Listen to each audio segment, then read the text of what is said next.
Albert Einstein was known for his thought experiments. And I want to invite you to do a thought experiment with me now. A thought experiment where you close your eyes and you imagine that you're waking up for the first time in your life. And you become aware of what's around you. So I invite you to close your eyes, think about that for a moment, and then open your eyes. What are you aware of for the first time? You're aware perhaps that you can see and that you can hear. You're aware that there's an eye inside that begins to look outside, that there is a self inside and there is a non-self outside. Your eyes are extensions of your brain. They actually grow out of your brain tissue, and they draw what is outside into your brain. Through self-focusing lenses, a system where it automatically adjusts to the light, where the two eyeballs track simultaneously, but where the image on the back of the retina is upside down and your brain has to flip it right side up. You hear things. You hear sound, you hear wind, you hear breath, you hear movement perhaps. Your ears too are extensions of your brain, with these external formations designed to collect air pressure waves. And those pressure waves become mechanical movement in the bones of the inner ear, and then, startlingly, electrical impulses, which are interpreted by your brain as sound. You breathe, and you feel. The rhythmic motion of your diaphragm and the muscles of your chest move your thoracic cavity out and draws air in, and then expels air out. It happens almost without you knowing it. It's these molecules of gas that you're taking into your body and expelling. Carbon dioxide is exchanged for oxygen. You must have oxygen.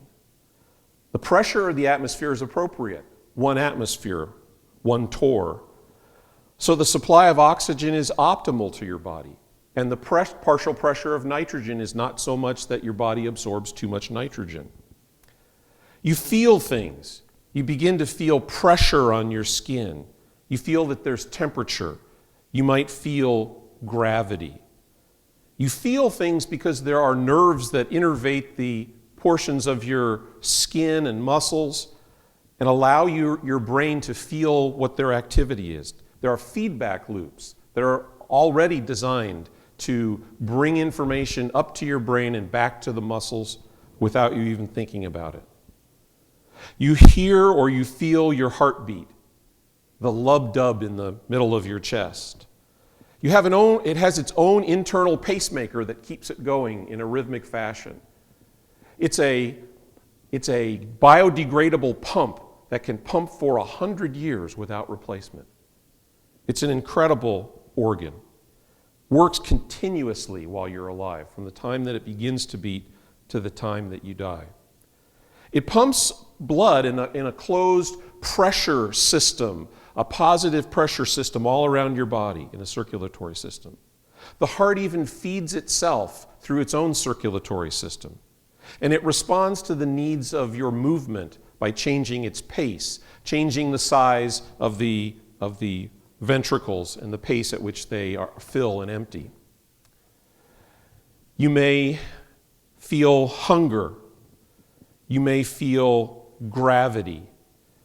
Your body is held down by some force that you can't identify. It pulls everything to the lowest energy state. And if you don't work against it, it pulls you down. Gravity is important for development. It's also important for the normal regulation of bone calcium and serum calcium. And there are types of cells within the bone that actually sense gravity and respond to the orientation of gravity, that respond to pressures on the bone and move to a place where they build bone in response to gravity and in response to pressure. You may feel warmth and thirst. Your body's warm. It has metabolic engines and metabolic motors that take in outside energy sources and break them down. And in doing so, to distribute that energy around your body, it loses a little bit of energy. And so your body is warm. You have metabolism. It's the fire of life burning within your cells, fueling everything that you do. Plants and animals, plants have captured that energy from the sun, and perhaps you're eating the plant. If not, you're eating the animal that ate the plant. And you're really eating the energy from the sun. And there are metabolic motors that break that apart and make that available to your body to do what it needs to do. You're thirsty. You need fresh water, not salt water. There's only 1% of the water in the entire world is fresh water. But fresh water is important. Everything that happens in the chemistry of life happens in water, surrounded by the hydration shells of water.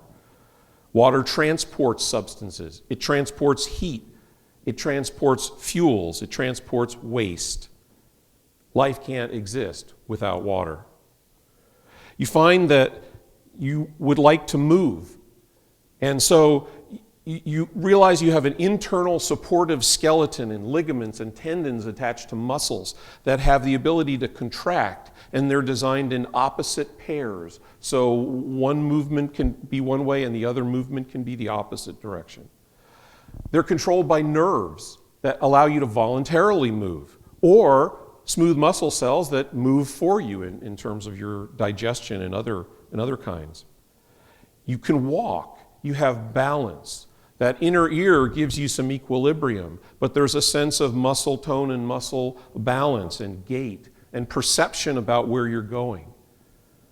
You have coordination in all of these things. You have opposable thumbs. You can play the piano. You can play the guitar. You can paint. You can write. And you can sing. All requiring coordination. That's what you feel and sense and know when you wake up for the first time. But let's go back to the you inside. The you inside is somehow self-aware. Where did you come from? Are you a natural product of just your brain chemistry? Or are you a special being that was created and uses this physical body as a shell? Who are you? Are you a doctor? Are you a lawyer? Are you a person? Are you a living being? What have you done so far after you've awakened? What have you done for yourself? Perhaps you've reached out to get a drink.